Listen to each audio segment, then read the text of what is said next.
It's the Growler with PD&Jay. Here to analyze for you today. From Growler Bet to Jay's got stats. We hope you enjoyed this episode of the Growler Podcast. All right. Welcome into the latest edition of PD&Jay on the Growler. Paul Leonard Jr., Jay Morrison.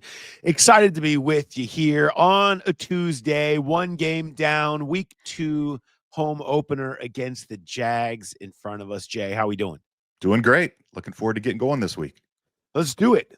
We've got a bunch of stuff to get to today. You get this week 1 sort of a little bit of an unpacking news dump kind of thing. You know, there's just a lot of tidbits that come from the first game. And so we got a bunch of that we want to hit on. Mo Egger is going to join us here in a little bit. I'm going to ask him if any of his predictions that we talked about last week changed after what we saw in the opener against Cleveland. Jay's going to have some stats for you, as you might imagine. We have some growler bets to talk about. We're going to have some fun in ARBIES. That's all I'll say. There's some fun in ARBIES. There's stories. We've got stories. We went to Cleveland, people. We got stories.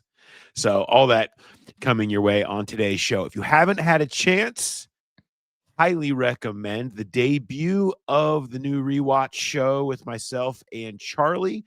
That is up now. That is going to premiere every Monday at 8 o'clock on the YouTube channel. So make sure you are subscribed to the YouTube channel. Get the alerts every Monday, 8 o'clock. Charlie and I's rewatch. This year, adding in the coach's office segment presented by RNA Marketing. We're loving doing this. Jordan Kovacs joined us yesterday. God, he was awesome. We got done. Charlie and I got done doing the show yesterday, and as we were kind of walking down, because we did it up in inside Paycor Stadium because we were down there doing interviews and stuff, and we're going down, and I just said, that was incredible. That was so good. You know, where you just everything he was talking about, talking through the plays that he brought a couple, we brought a couple, you learn so much just in hearing how they quickly break down the plays and the keys and growth for players because of what you see in certain plays. Kind of everything the rewatch show is made to be. Really appreciate Jordan, and I'm looking forward to some of the other coaches you're going to hear from over the course of the year.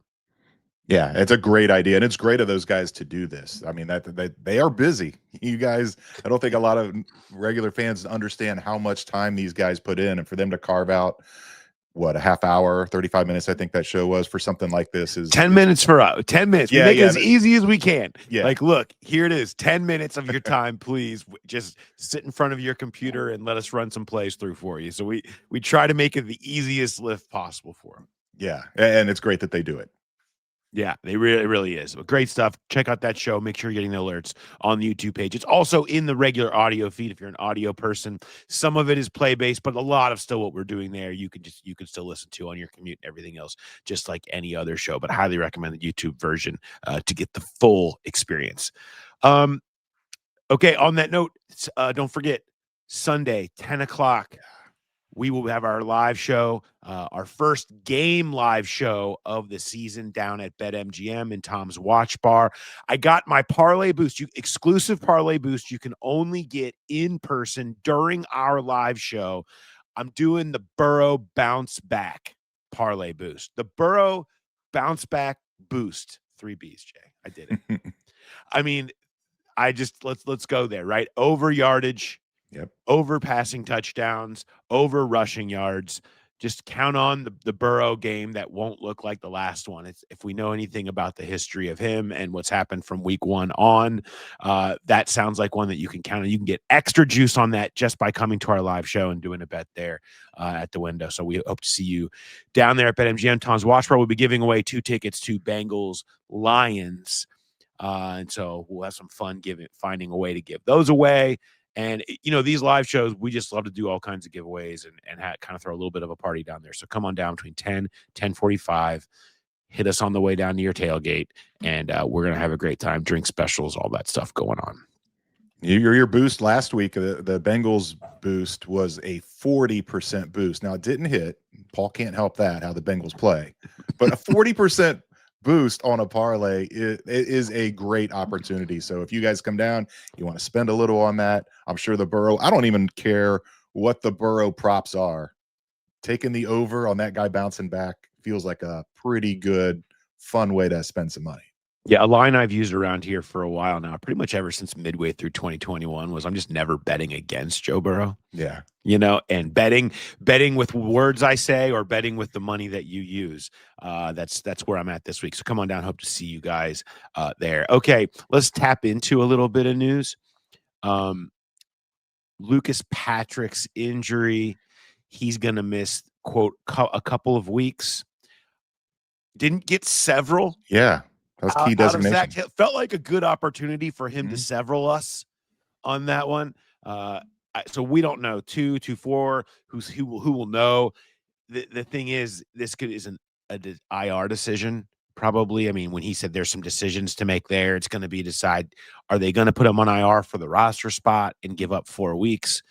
Or is it keep him around in the hopes that in 3 or 4 weeks, he'll be back and can be part of the equation for them to play? Either way, for Sunday against Jacksonville, Dalton Risner will enter. Yeah, and I mean, if they don't know right now, then it almost sounds like it would be don't put him on IR. If there's a chance that he could come back sooner, I don't know if you want to shell him for 4 weeks if you don't have to, but then you get on the other side of it where you don't put him on IR, and then in 2 or 3 weeks it looks like he's going to miss a few more, and you think you should have. I don't know how badly they need that roster spot right now. So I kind of lean toward the way Zach was talking. Maybe they don't IR him, but I could be totally wrong. They could put him on IR before this show ends.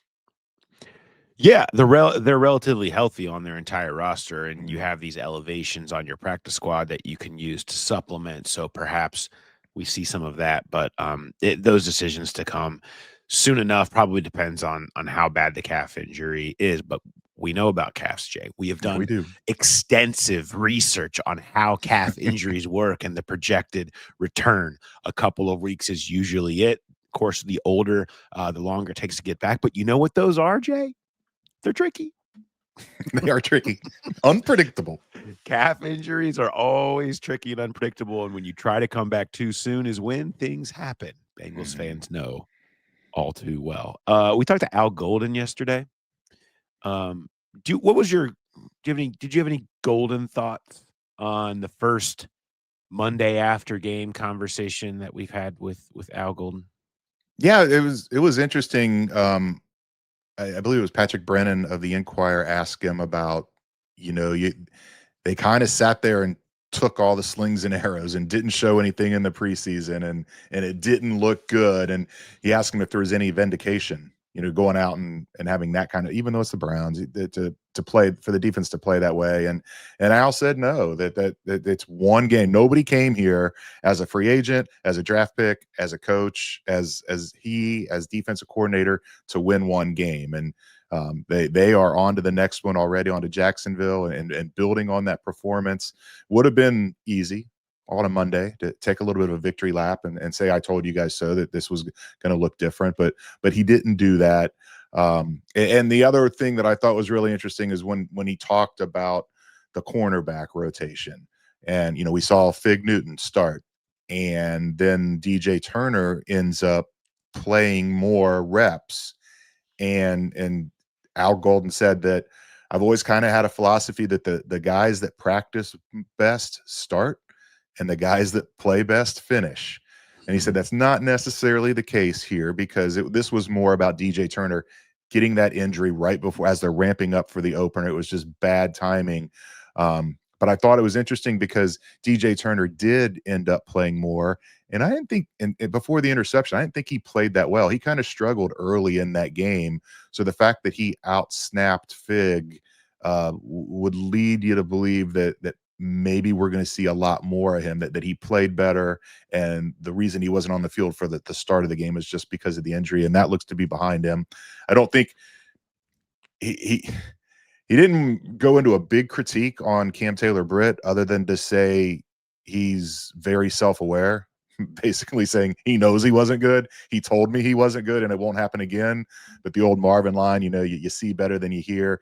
So maybe if there is a rotation that continues, it might involve Cam Taylor-Britt. But I thought that was interesting, the way he kind of couched that with DJ Turner and Fig Newton. Yeah, it's the cornerback rotation is going to be something to watch. It is fair to wonder if now it's sort of 4 for 3 spots. I guess I should say 3 for 2 spots. Dax Hill is solid in where he's at. But you wonder if Cam now enters that conversation after how poorly week 1 went. I can't believe we're starting week 2. I mean, I can't believe it. And we're already going to have this conversation, like what is happening to Cam Taylor-Britt, but that's how bad it was. They were just targeting him consistently. And you're right. DJ Turner did settle down and seemed to, eventually play pretty well, and certainly enough to stick around. They used him. The rotation was really featuring him when they were leaning into man coverage a little bit more and Newton a little bit more when they were in zone, which makes sense, right? I mean, that's kind of a DJ Turner staple. And if they want to play more man, maybe they lean a little bit more towards DJ playing. Maybe that fits his profile more. I think there was a thought that would fit Cam better, but it didn't seem to. And so, a bounce back potential from Cam, but this is going to be the test. He talked about being in a good headspace, being mentally in the right spot, not listening to what anybody else had to say, just focus on himself, have fun, and play ball, and be better and be confident. That's been shaken in the past with Cam. Will that happen again? I think that's an interesting question to track here going forward. The other person, Al Golden's not taking any victory laps, and I'm not either. Okay. I'm just strictly reporting the facts. The fact is that Al Golden thought he got great energy in 22 snaps from Myles Murphy and essentially opened the door to him earning more opportunity this week. Now, Murphy had the injury. He talked about him in the same respect as DJ Turner, injury in the ramp up that kind of put him a little bit behind the 8 ball in terms of who was playing. That's why Joseph Osai outsnapped him pretty significantly. But in the snaps that Myles Murphy was in there and you had that grouping of guys that were right around 30%, you saw him. And Al Golden saw him, and so I'll be curious to see what that looks like against Jacksonville next week. Maybe more of a split, but Shamar played well too. So where they go with that group will be kind of interesting to see what that snap count looks like next week. Yeah, because you would expect Shamar's numbers are only going to go up. I thought it was interesting. Trey played 75% of the snaps.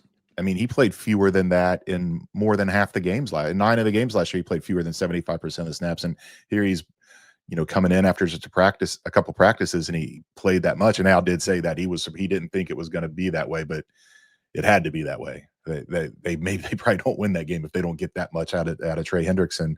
The Myles Murphy thing is interesting because PFF had him with a win percentage rate of 10%. Last year, Myles Murphy's win percentage rate was 10.2%. But I think the way that Al mentioned it in energy might have been, I agree. I do think that Myles showed up, but it also might have been a reference to what Al saw on film last year. And maybe that energy and effort wasn't quite there from Myles at all times. And this was just a way to point out that he's turned a corner in that regard. If every play feels like a full effort play from Myles Murphy and you see chase and you see kind of, really the strain that you talk about so much with defensive line play, you saw that in a couple of the plays he made in the run game. If you feel like you're getting that every play, that's a big part of the difference with what you need from Myles in getting the dog out of him, as we keep referring to here. So we'll see where that goes. But interesting to watch the development of that room.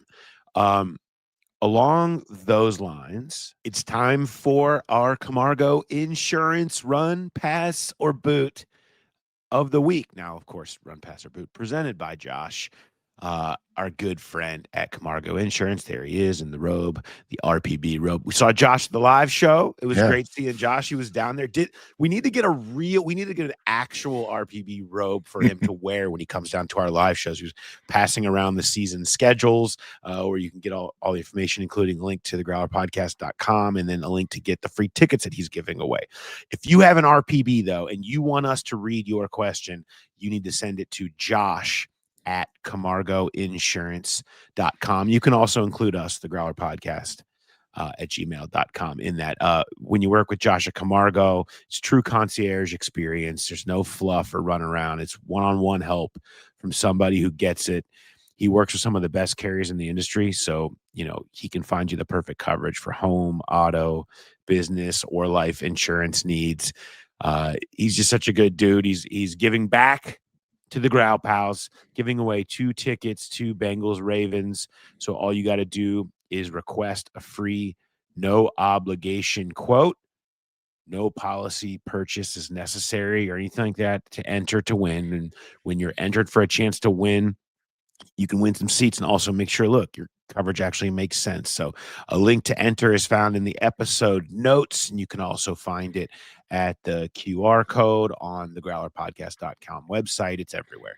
So if you're ready for insurance, it's simple, personal, handled by someone who's a trusted Growl Pal. Reach out to Josh at Camargo Insurance. Okay, this week's run, passer, boot submitted to Josh that he picked came from Kent Mitchell, and he says, who had the best rookie debut?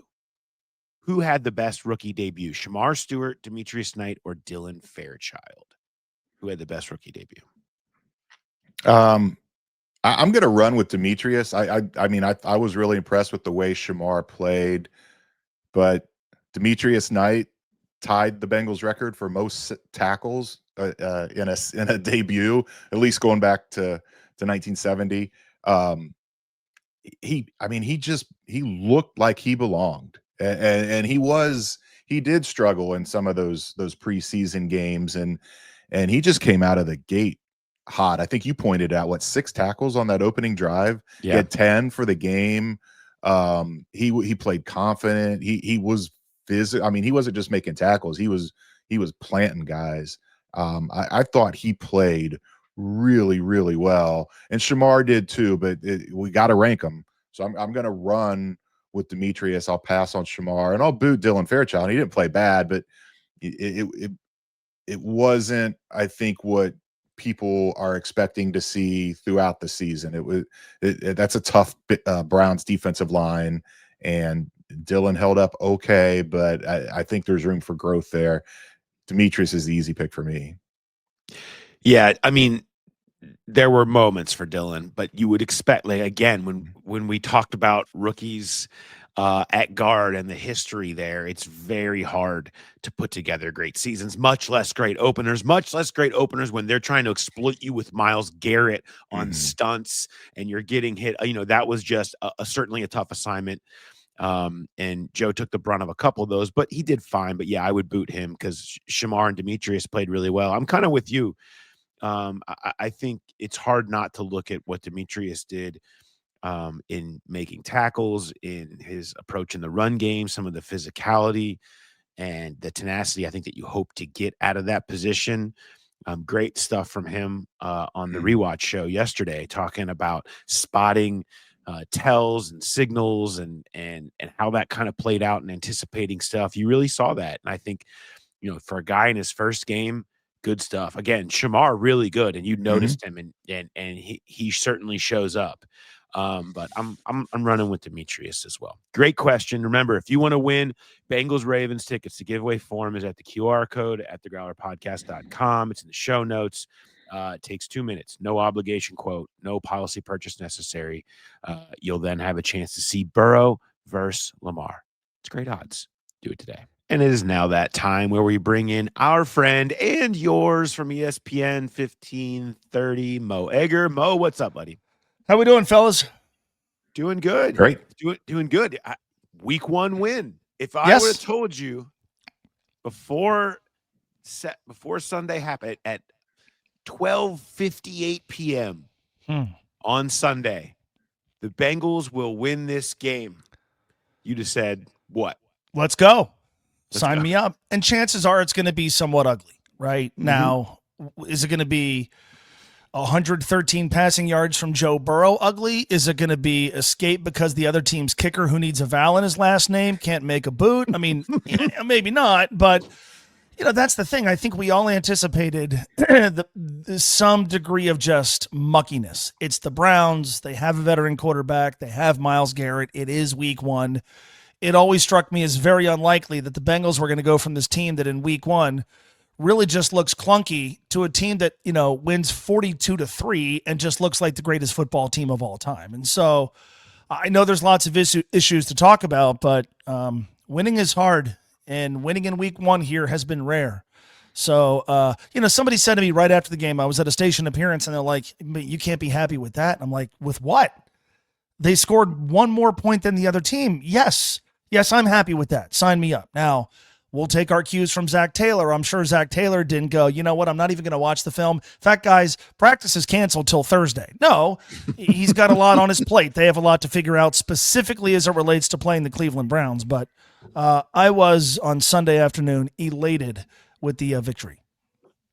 And you see it, it's the offense that was kind of the problem and not the defense. I think that plays into it too, where had it been a 35-34, and then you're really concerned, oh, geez, this defense gave up 34 to the Browns offense. The way that played out, it's just that the Cleveland defense has their number, and I think everybody should feel good about what this offense is gonna be the rest of the season.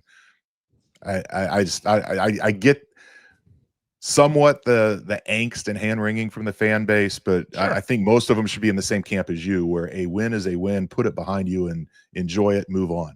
If they win that game in December, that's what we're saying. It's, gutsy, eked one out in the dog days of the season, went on the road, divisional opponent, and just found a way to win because of when the game was played week one. I think we tend to amplify no matter what happens, right? There's a reason why people write columns about overreacting to week one. I think whatever happens in week one is amplified. In 2021, they went to Denver, and I think they won a game 15-10. Yep. And no style points there, man. So when we think of like that run toward the end of the season, we think of how they played against Baltimore and how they played offensively against Kansas City.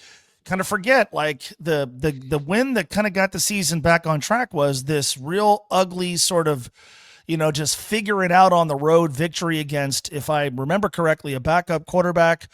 And so I don't know that we can't do the same thing with this game against the Cleveland Browns. And look, I mean, it's far from an original take. I trust this offense. I trust Joe Burrow. I trust their weaponry. I do think, though, that if they have to play the Browns week 18 with something riding on that game for the Bengals, who knows what it's going to mean for Cleveland. But if they have to play that week 18 game with something significant riding on it, this narrative, it's not even a narrative, it's a thing that's building where they're not at their best offensively against the Browns. It felt to me like Cleveland did a really good job of taking away downfield and outside the numbers passes. Like, if this is, hey, look, the Browns are just a bad matchup, okay, tell me that's not going to give you some anxiety going into a week 18 game, even if it's here against the same opponent, if that game matters. There are just very few teams that can truly match up with Jamar and T in man coverage, right? And then you throw on top of that, because they can do that, they let Myles Garrett hunt. And we know the weakness that has been, and not just him, all those guys up front, and what the problems that creates for the Bengals. It's just unique because usually the Burrow can always land on Jamar and T winning quickly against these guys. And they just don't, because Denzel Ward and Greg Newsome can cover, man. And I think they thought maybe they could use the running game a little bit more to their advantage here in this. And it felt like the running game was better than it probably got credit for in the box score, but it still wasn't. It wasn't enough to offset that. And then you miss a couple of third downs. You get a kind of it snowballs a little bit and turns into what it did, but they won.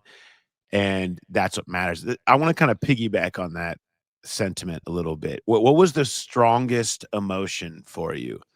Concern for the offense, encouragement for the defense, or just dread that they should have lost that game?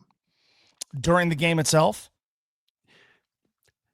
During the game, as the game was playing out.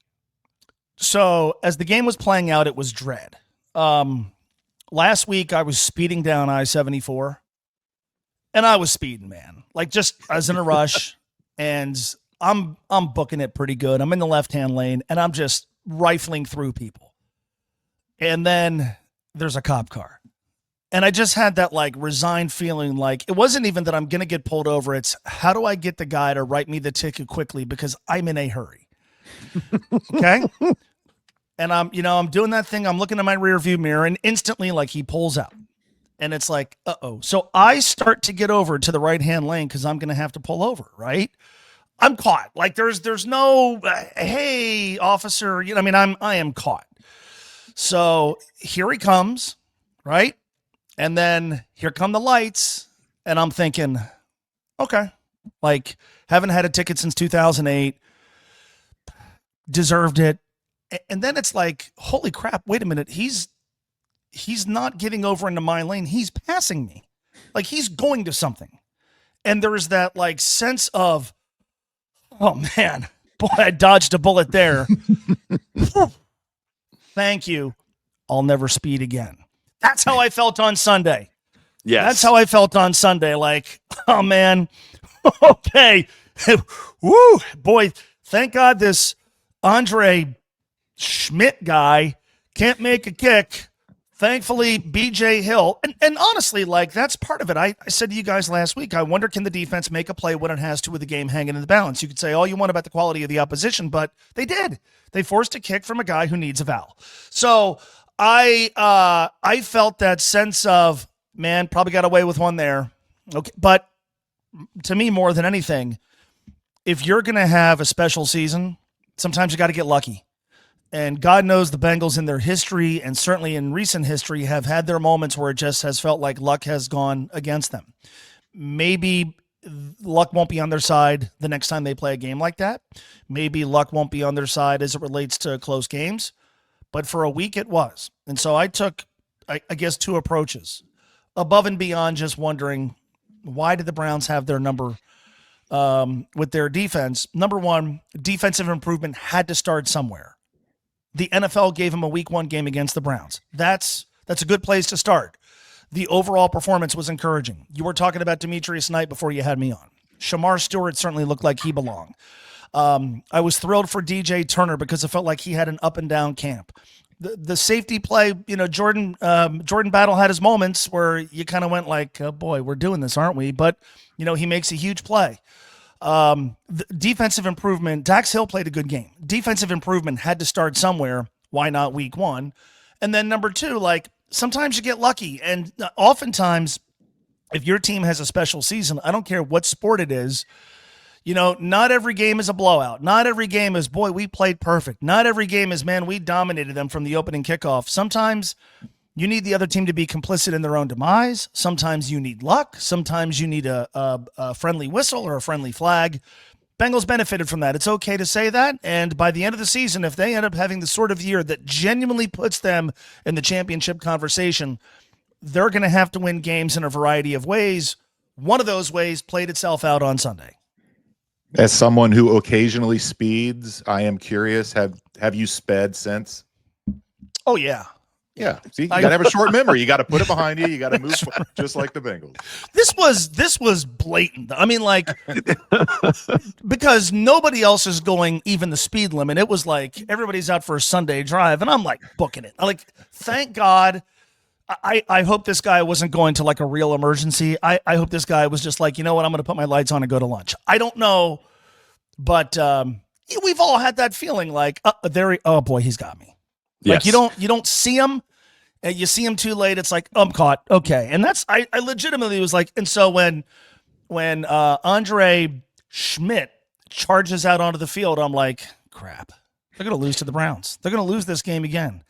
And then it felt like a stay of execution to a degree. It felt like that cop just zooming past me instead of pulling me over, and that sense of relief and excitement and that, oh boy, I kind of was caught there. I deserved a ticket. You might argue the Bengals deserve to lose, maybe, but they didn't. I don't want to turn this into us just telling our speeding ticket stories, because I'm sure Jay has a lot of good ones. But I will say, and thankfully one of those didn't come on our incredible time that we made to and from Cleveland this past weekend. But I had one. Yeah, you deserve all the praise. Incredible run. I will say that I had one when I was covering high school football in Georgia a long time ago where I was late. I was like, am I going to miss kickoff type deal? I had to get 45 minutes to some place called Cairo, Georgia. And I'm on my way down there and I am just busted. Guy pulls me over, has me on the side of the road, gets out, gives me one of those looks like, you serious, son? Like, and I give him my license and the registration, whatever. He goes back to his car, and I'm just sitting there like, golly, unbelievable. And next thing I know, he comes running from his car to my car. I mean, in a sprint. And I'm looking in the mirror like, oh, my God, what the hell's about to happen? And he goes, it's your lucky day. And he throws him back into the car, and he runs back because he had to go off. He got a call. And he had to walk. He didn't have time to write my ticket.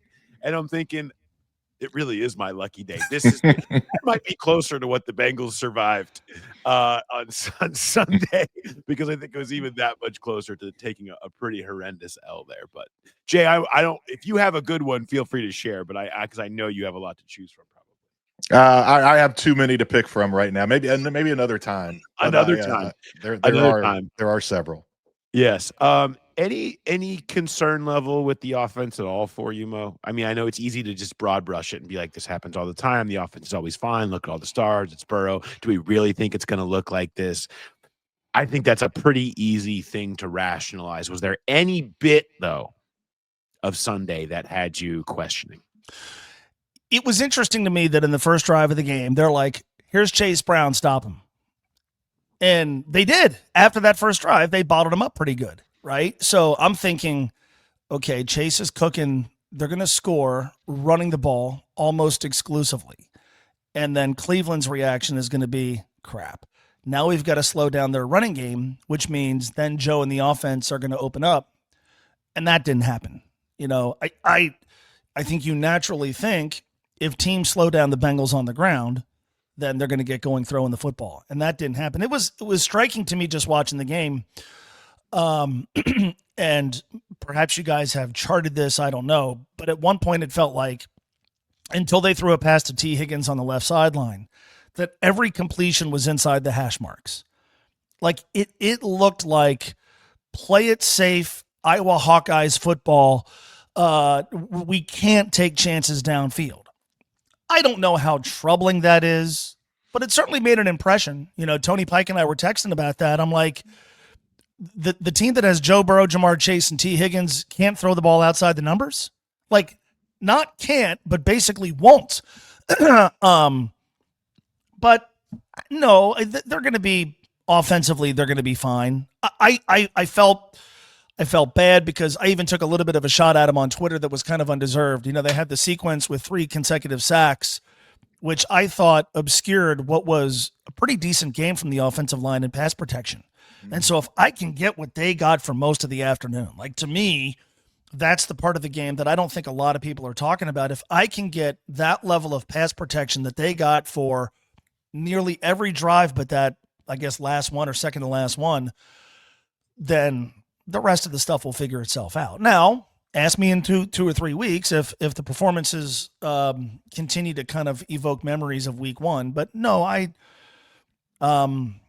thought it was cool that Noah Fant had an impact on the game. Played a lot. He played a lot.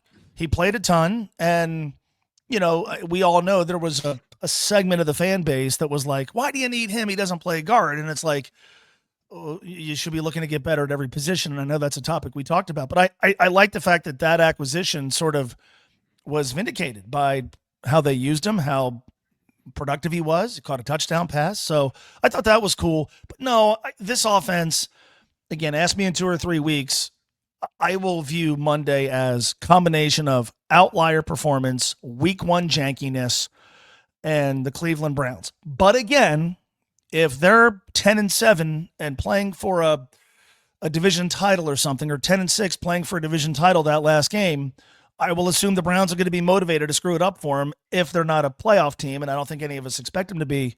And then it's okay, like the Browns have the antidote to what the Bengals can do well. Do the Bengals have a counter?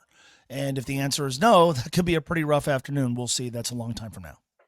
You mentioned Fan. I mean, all three of those late veteran signings played key roles. Mike Pennell played a lot, and then Risner has to step in because of Fairchild. Those were big, all of them. Fan, not just as a receiver and catching the touchdown, blocking in the run game. So since Zach got here, the Bengals have run 38% of the time. It's essentially tied for the lowest in the league. The Buccaneers are 37.79%. The Bengals are 37.97%.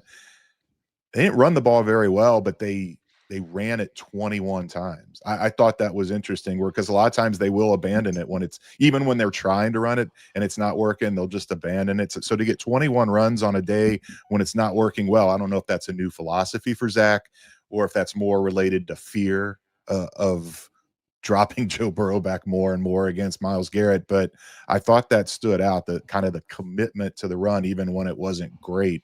We'll see if that carries on, but that was one of the things that stood out to me.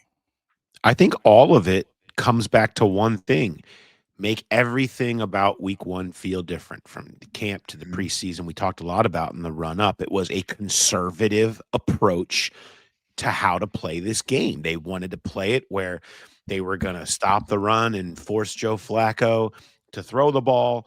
They were going to run the ball more themselves. They weren't going to make mistakes. They weren't going to turn it over. We've heard Zach now in multiple press conferences before and after talk about that philosophy. Like, it's just a weird game. It's just weird the way that it goes. So just try to not be the one that makes the mistakes. And that should be enough to win this game. That's what's happened in all of these week one losses in the past. They've made dumb mistakes, whether it be penalties and turnovers and all that stuff. And he looked at that in his notes, in his moleskin notebook that he keeps, and said, this is why we've lost all these week one games. The games are weird. The games are janky. Let's just play mistake-free football against the Cleveland Browns, and that should be enough. Let them make the mistakes. They were the ones that made the mistakes. You might not have expected them to make those mistakes, but they're the ones that did. I mean, I think that was his philosophy to win the game. It almost backfired again, but it didn't. And they won. And they won it winning the turnover battle 2-0. And I think that kind of speaks to, again, the latest alteration in his philosophy in approaching how to win these early season games. You have to win games in a variety of ways. And by the way, there's a lot to be said. Mark D'Antonio used to always say, we need every possession to end in a kick. And every possession ended in a kick. And that sounds stupid and cliche, and I've made fun of it for 2 decades, but there's value in that. The Browns left 4 points on the field with their special teams. They had 2 drop passes that turned into interceptions. And on a day where the Bengals offense wasn't great, they at least didn't shoot themselves in the foot. There wasn't a symphony of penalties. There wasn't a critical fumble or a big interception. There was none of that. And you can go a long way I think in this league, in this sport, you can go a long way on the days when you're not at your best, at least not being at your worst. And I think that's what they were on Sunday. And again, they got lucky. If our guy makes, the field goal, who knows? It's an entirely different story. But you got to win games in a lot of different ways. The defensive improvement had to start somewhere. And me being an optimistic sort, that's what I will hang my hat on. By the way, I got my first ever speeding ticket on the day the Bengals drafted Kijana Carter. Oh, the morning after my senior prom, driving home. Wow. I wanted to go. The draft started at noon. I wanted to go see us draft number 1 overall, Kijana Carter. Got busted on I-275, going so fast that I had to go to traffic school in Newport. Wow. Yes. Not great. How was your senior prom, Mo? Kijana Carter worked out for the Bengals as well as my senior prom date did. 10 years later, she feels the same. 10 years later, I got a speeding ticket on Orphanage Road in northern Kentucky, going very fast. And I had to go back to traffic school. And 10 years later, the exact same instructor teaching traffic school. Thought I was going to have to go back last week, but I didn't. I'm glad that you didn't get the traffic ticket. I'm glad that everything has worked itself out, and that you and I will be at Oakley Greens this afternoon from 3 to 4 o'clock, as we are every Tuesday, And we'll be talking about a win rather than having to continue to talk about the slow start narrative. I'm glad that we can do that. Mo, appreciate your time. Thank you, gentlemen. See you. See you. All right. Much thanks to Mo for joining us. I wanted to kind of he touched on tight ends, and that was another topic that we wanted to kind of just unpack a little bit when we look at some of the usage for the tight ends in this game. Noah Fant ends up with 50% of the snaps, Drew Sample at 69%, and Mike Gesicki down at 31%. I found that a little interesting. I think you will, if you want to know how the Bengals approached any game this year, look at the tight end room snap counts. I think it's going to show you what type of game they felt like they had to play, or the game turned into them having to play to win it. Did they have to play a little bit more of a power game, a little bit more run game, a little more conservative game? Then you're going to see Noah Fant. You're going to see 12 personnel with him and Sample together. And some of the plays they did out of that with the, just leaking Fant out of the backfield or whatever, we just got the touchdown in the first play of the game, things like that. If you want to see open it up, air raid Joe Burrow that you're used to seeing, you're probably going to see a lot of snaps for Mike Gesicki. That and Zach kind of talked about that a little bit yesterday. Let me bring in a little bit of what Zach Taylor had to say about the tight end rooms from his Monday press conference. Yeah, a lot of flexibility in our tight end room, and I think you're going to be able to look at every game, and the playtime percentages can be different in every single game versus every defense we face. We're fortunate to us have 5 tight ends that we trust. 4 are active on game day. We had a 5th inactive, but we've got 5 that we believe in can go in and operate our offense and give us what we need to win. So I think that's a really good room. And again, the playtime percentages could change game by game. I guess with Noah, it was a matchup thing with the way they were just kind of the way they were playing. Well, the different groupings are going to invite different personnel groupings from the defense. Okay, so whatever we want to do going into that game, there's your mom's calling if your mom's name's Kathy. But every game we can invite different groupings. So what do we want to attack? How do we want to utilize the guys? So there's different ways we can utilize all those guys. You want me to answer it? You want me to? I'll go to voicemail. I did want to talk about tight ends, but I mostly wanted to shout out Kelsey Conway's mom, Kathy Conway, for powering through. Do you have the settings where family powers through do not disturb mode on your phone? Do you have I do. That where certain people can? Yeah, I have the same thing.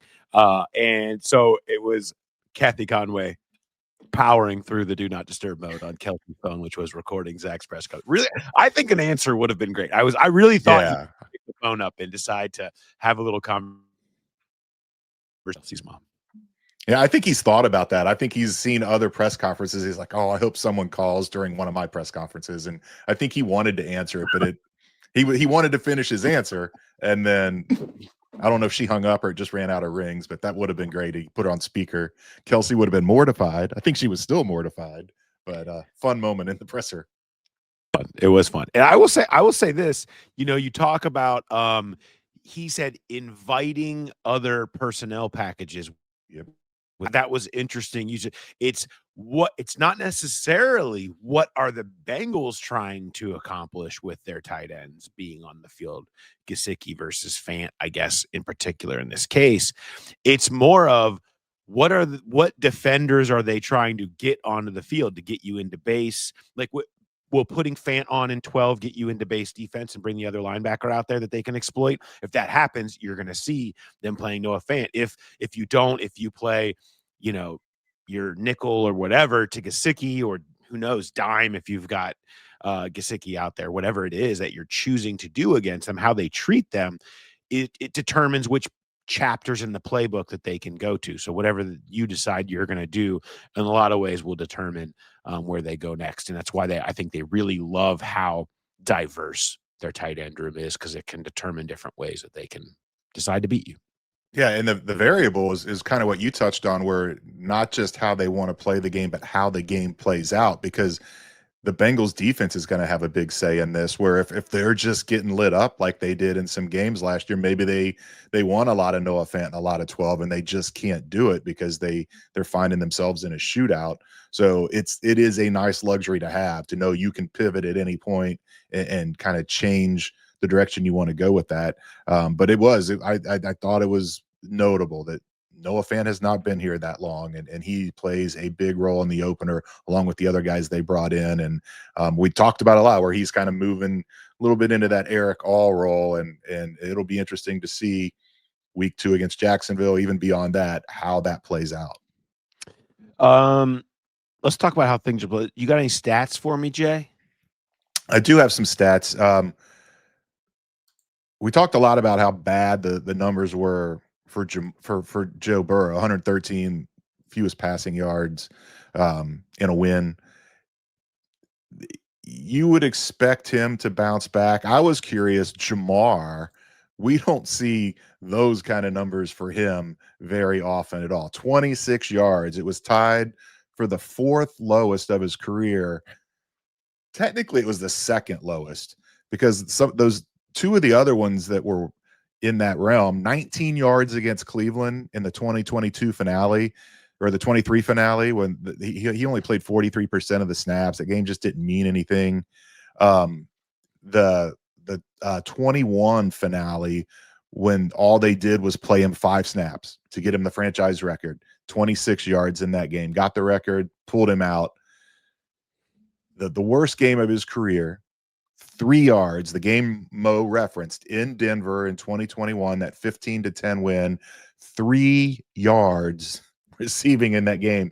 Came back the following week with 7 for 125. Now, that was Burrow's 525 against Baltimore game, but that was a good bounce back. The other ones, he had 12 yards against Baltimore in the Joe Burrow wrist injury game, came back with 81 yards, had 29 yards in a game against Indy, came back with 64 yards, and then he had 29 yards in a game against the Jets in September back in 2022. So he came back with 81. He doesn't come back with a vengeance and light it up, but he comes back and looks like Jamar the week after those really bad games. 64, the worst number on that list, 81, 125. Be interesting to see how often we see Jamar one-on-one, maybe against Travis Hunter. But I would expect a bounce back from Joe Burrow, because you always expect a bounce back from Joe Burrow. But I would expect a big bounce back from Jamar Chase as well in this game. Maybe I should have added Jamar Chase to my boost. I should have gone with the Chase booster. That's okay. You can still come and do that. No one's stopping anybody from making any bets. If you want to do that, you just won't have the Bengal. There was 3 B's. The Bengal boost, the Burrow Bengal boost. No, yeah, I've screwed it up. I screwed it up already. Unbelievable. All right. Let's get into the Bengals Growler bet, shall we? Yeah. We have the Growler bet from this past weekend. Jay, I have regrets. I've had a few. We sort of went with the alteration to make sack percentage the number, rather than just saying sacks or dropbacks or something like that. And it created all kinds of confusion, even including from me. When we were trying to do ours on air, I messed it up. I put the wrong one in. We were trying to figure out the winner. We had put it in the wrong way to get the percentage. Everyone's sending it like, I don't know, here's the 2 numbers. I think this is right. Like we screwed it up. Okay. I think we can all sit here. It's like Zach Taylor sitting up there saying, yeah, that was a bad call by me on 3rd and 22 deep in my own end. I should have done something. I can sit here and have some accountability. We screwed that one up. Sack percentage was just too challenging for everyone. But a lot of people did follow directions. A lot of people did get it right. And we do have an answer here. It ended up being 3 sacks on 26 dropbacks. So that does end up being technically 11.5 something. So we said we would round up, no decimal. So 12 was the answer. Now, it was not obviously Glenn Hammerly's answer of 69%. We knew that would have been bad. Of course. Yeah, it would have been very bad, but we would have known that was coming, of course. Two people had 12%. Hmm.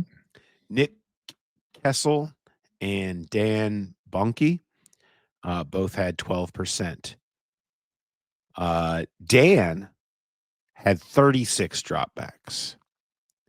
Nick had 35 dropbacks. Way to go, Nick. So Nick is the winner. Dan, so close. But unfortunately, nothing for you. Gift card to come and have some drinks on us at Tom's Watch Bar at one of our live shows for Nick. So drop an email to me at the Growler Podcast at gmail.com and we will get that hooked up for you. Thanks to everybody that sent in their submissions. We love that. We did not have a winner. You said 11%, or you said 13%. I said 11%, 12, right in the middle. So we did not have a winner. I will take the blame. That was my idea for the Growler bet. That was not a good, big difference between ratios and percentages. And that's where we screwed that up. Never again. No, never again. There was no reason to go there, but that's all right. We're going to be better. We're going to be better next week. Look out for more of that coming your way soon. Jay, do you have trivia? I do. All right. This Sunday was Zach Taylor's 100th game as Bengals coach. 100th regular season game. He still is under 500, despite, what is it now, 4 straight winning seasons. So I was curious, how many coaches in NFL history do you think lasted 100 games despite having a losing record? Wow, that's good trivia right there. How many? NFL history?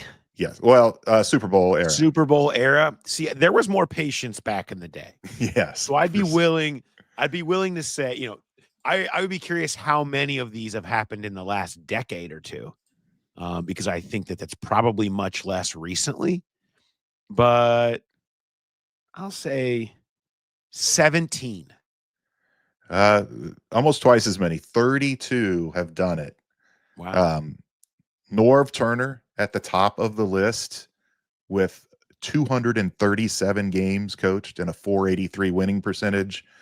Ron Rivera, 207 games. Lovie Smith, 193. I'm not going to say number 4 yet because I want to do a trivia within the trivia. Of those 32 coaches that lasted at least 100 games, despite having a losing record, how many do you think were at one time head coach of the Cincinnati Bengals? Oh, no. Well, Dave Shula never made it to 100. He was fastest to 50, 50 losses. 2? 5. Oh, come on. 5? Sam Weish is 4th on the list with 191 games. He had a 440 winning percentage. Forrest Gregg, 8th on the list with 161 games. He had a 469 winning percentage. Bruce Coslett, 20th. He had 124 games coached. Paul Brown, 27th on the list with 112 games, still had a losing record. And as I mentioned before, Zach Taylor is on the list now. 5 Bengals coaches have coached at least 100 games despite having a losing record. Patience, man. It lives here. This is it. This is the home of NFL patience. That's incredible. I didn't really, I guess I should have known that, but I was thinking that Sam had a winning record. I guess I was wrong on that. I think he had a winning record here, but didn't go so well in Tampa. No, and I think he had, that's true. Yeah. And Marv had a winning record. He had the most games coached in franchise history. He actually did have a winning record for his career. Great stuff as always. I'm liking trivia. Yeah. That's some serious, that's some deep stuff. That's good. I like that. Arby's. Have any Arby's? We did go to Cleveland this weekend where crazy things happen. Yeah, we did not eat Arby's on the way up or back. That was an upset. I mean, there was a lot that happened in Cleveland. The one Arby's I wanted to get to, I just thought it was funny because we were talking to Demetrius Knight about his game yesterday, and I asked him, I said, at one point it was like a third down stop or maybe even a turnover, and you were right over on the Browns sideline, kind of talking some trash. I said, do you do that a lot? Is that typical of you? And he said, yeah, I do tend to ask for forgiveness a lot. He's like, I just see red when I'm out there. As long as he doesn't get a penalty, I think everybody's okay with it, that little edge. But I thought that was funny and interesting. And you see, for a rookie to be doing that to a sideline in the opener, maybe he's not been here long enough to appreciate the struggles they've had with Cleveland, the struggles they've had in openers. But it really stood out to me when I saw him over there barking at the team that normally does the barking. Yeah, no, I like that line too. I do ask for forgiveness a lot. Yeah. That's a great line. There was the other thing, I think we all need to ask for forgiveness in the discussion of this topic that I'm going to bring up for Arby's, because I don't even want to talk about it. Okay. But we have Because to. I don't want it to continue. I don't want to glorify it. And we try to be a family program here, and we're all about that. But there's just something funny about people, grown men, not knowing what to do in touching a dildo that gets thrown out of the stands onto the field. It got thrown onto the field. Maybe you heard about this, maybe you didn't. A neon green, and speaking of green, our guy, when Sam Green, our great friend and photographer for the Inquirer, is on the case, it's something like that's not going to happen without him getting the perfect shot. And the perfect photo of the referee. Not, how do I hold this? I don't want to be holding this. And then tossing it over to the sideline. Sam. Unbelievable. And then it sat on the sidelines with everybody on the side next to it, not knowing what to do with it. And I appreciate it. Joe Daneman, there's a shot of Joe Daneman who was right over on the sideline shooting the game, our good friend for Fox 18, and it gets tossed over right next to him. And he just, does what the natural reaction has. His camera just turns and shoots it right on the ground, right next to him, and then goes back out to the game. There it is. And it just sits there. No one knows. Eventually, someone came up and started kicking it to try to get it out of the way. And eventually, I guess it got taken away. But it's just this whole, whatever this dumb trend is ridiculous. But it is kind of funny to see everyone be like, I'm not touching it. Okay. And I don't want to have to touch it or handle it or anything like that. Someone should have shown up, if you have the exterminator shows up, look, they just put the gloves on and they go in and they come out, and now you no longer have a squirrel in your house or whatever. It's time to go in. Someone needed to just step up. I felt like no one was stepping up, Jay. No, I mean, that's why the referee picked it up. I guess nobody else would do it. The referee's probably like, this isn't in my job description. You would think it would be an athletic trainer. They're already wearing gloves. There's a bunch of them on the sideline. I don't know whose job it is to be the dildo wrangler, but it's going on everywhere. I mean, it started with the WNBA games, and now it's going to, and this is a whole advertising campaign for a meme coin. That's what this is going, these green ones. But this goes back further, where Buffalo used to do it against the Patriots. They would throw them at Tom Brady at Orchard Park. It does need to end. It's getting, number one, it's getting old. It was funny at first, but it's getting old. Number two, it is dangerous. I mean, if that hits somebody, it's not going to, I don't know how far away they're coming from, but if you go back and look at the all 22, it was 5:55 second quarter. That's the play when the dildo came on the field. You don't want, especially, I mean, at least the football players have pads, but if it hits a trainer, somebody on the sidelines, in these basketball games, if it hits somebody, it does need to end. We do get enjoyment out of it, but I think it's run its course. It's crazy. And then I open up my inbox yesterday morning and I see this: NFL dildo odds for next color game, etc. Odds. Can we as a society stop what is wrong with us? Like, we are so predictable. It's like, hey, here's the odds for the next one. I mean, it's just hit the viral button and all the same things happen no matter what it is. So those odds, one of the ones is, will a dildo be thrown on the field in week 2? And no is minus 300. Yes is plus 200. Yes, one is going to be thrown on the field. You can win some. I don't know what book is taking those bets, but 2-1 odds that in one of the 16 games it's going to happen again. I say that's a pretty safe bet. Yeah. Someone who made that bet is going to be the one to throw it. Exactly. I mean, it's just insane. It's just insane. Again, much like the sack percentage, I already have regrets that we just talked about it, but I couldn't help it. And shout out to Sam Green for always getting the shot, which is just ridiculous. All right, everybody. We're in mid-season form, are we not? Where this is the stuff we land these games, speeding tickets and neon green dildos.